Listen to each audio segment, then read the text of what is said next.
नमस्कार। अब मैं आपको पाकिस्तान की मिस इन्फॉर्मेशन कैंपेन के बारे में अवगत कराऊंगी। पहला, पाकिस्तान ने यह क्लेम किया कि उसने अपने JF-17 से हमारे S-400 व ब्रह्मोस मिसाइल बेस को नुकसान पहुंचाया, जो कि बिल्कुल गलत है। दूसरा, उसका ये भी मिस इन्फॉर्मेशन कैंपेन था कि हमारी एयरफील्ड्स जो कि सिरसा, जम्मू, पठानकोट, बठिंडा, नलिया और भुज में है, ये उसका मिस इन्फॉर्मेशन भी बहुत गलत है। तीसरा, पाकिस्तान के मिस इन्फॉर्मेशन कैंपेन के मुताबिक हमारे एम्यूनिशन डंप्स जो चंडीगढ़ और बियास में है उसका डैमेज हुआ, यह भी बिल्कुल गलत है।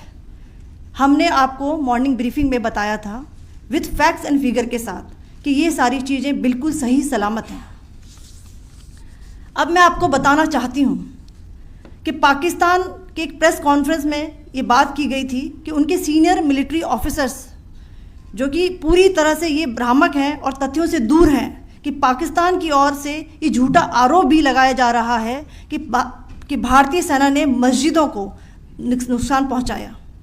मैं इससे बिल्कुल स्पष्ट करना चाहती हूं कि India is a secular nation और हमारी सेना भारत के कॉन्स्टिट्यूशनल वैल्यूज़ की एक बहुत प्यारी झलक है।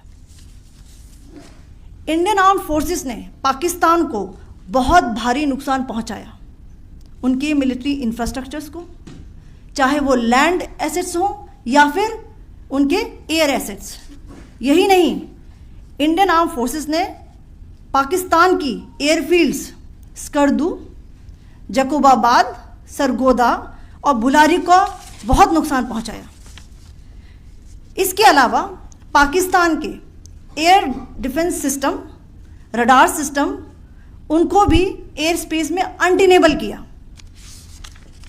यह भी बताना चाहती हूँ कि लाइन ऑफ कंट्रोल के पास पाकिस्तान के command and control logistic installations और उनके मिलिट्री इंफ्रास्ट्रक्चर्स, मिलिट्री पर्सनल्स का इतना भारी नुकसान हुआ कि पाकिस्तान की ऑफेंसिव व डिफेंसिव कैपेबिलिटी को नष्ट कर दिया गया।